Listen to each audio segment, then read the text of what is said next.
Donc on va essayer, vous disiez un peu en parler de l'implication de la société civile pour les prochaines élections. Pour Alan, les listes de Stone reposent en majorité sur une association, le manifeste du 20 mars, et sur un collectif d'associations. Est-ce qu'il n'y a pas un risque de mélange de genre entre l'association et l'implication politique? Même question après pour Meher en ce qui concerne le PTT, le Parti du Travail Tunisien, qui est issu de l'UGTT, et des personnes qui se présentent en indépendants qui sont issues de l'UGTT. Je donne la parole à Alan.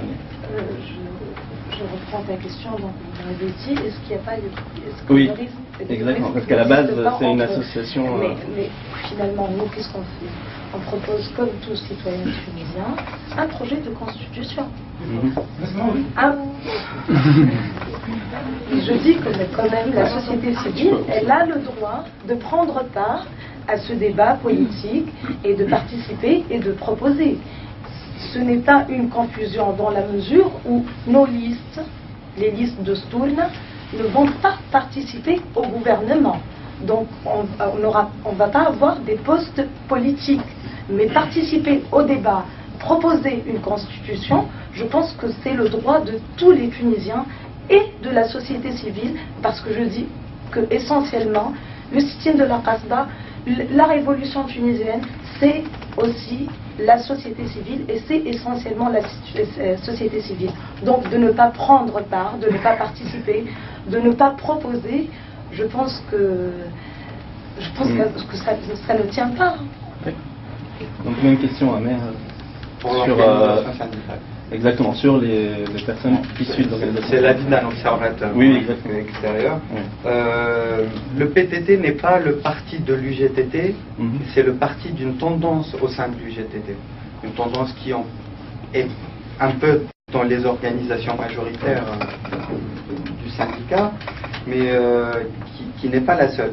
L'UGTT est la maison qui était pendant une longue période, même je dirais depuis l'indépendance, était la maison de l'ensemble des sensibilités politiques qui s'exprimaient en Tunisie.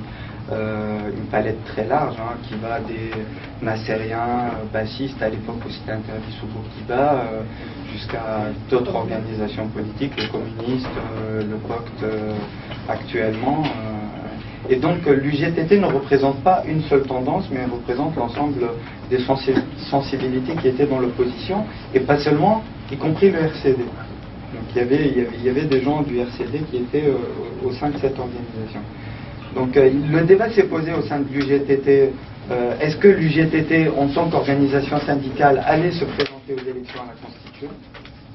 Ce qui peut paraître étonnant pour ceux qui connaissent un peu comment ça se passe dans d'autres pays, notamment en France, les organisations syndicales par rapport aux jeux politiques, ça pouvait paraître étonnant. Mais il ne faut pas oublier qu'en Tunisie, l'UGTT a participé à la constituante de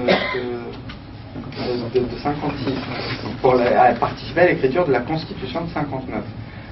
Donc la question pouvait légitimement se poser au sein de cette organisation, où les gens se sentaient un peu héritiers des fondateurs, de Mohamed Abdelham, de Farhat Hached et de ceux qui l'ont suivi.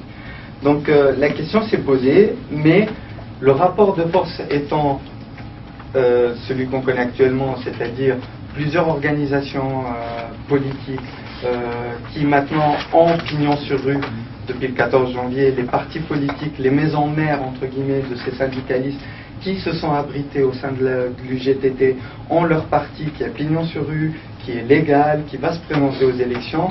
À mon avis, j'ai raté le débat, j'étais pas convié, mais j'aurais bien aimé y assister, ça devait être un débat très intéressant.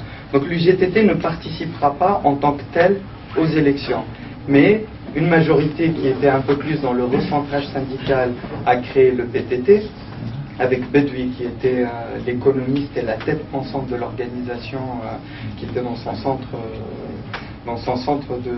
un peu dans le think tank de l'organisation, était à la tête, et d'autres personnes qui sont dans la commission exécutive, et d'autres sont impliqués via leur parti, notamment les Jeunes Patriotes, El Ouattad, les Nassériens, El PAS et tout ça.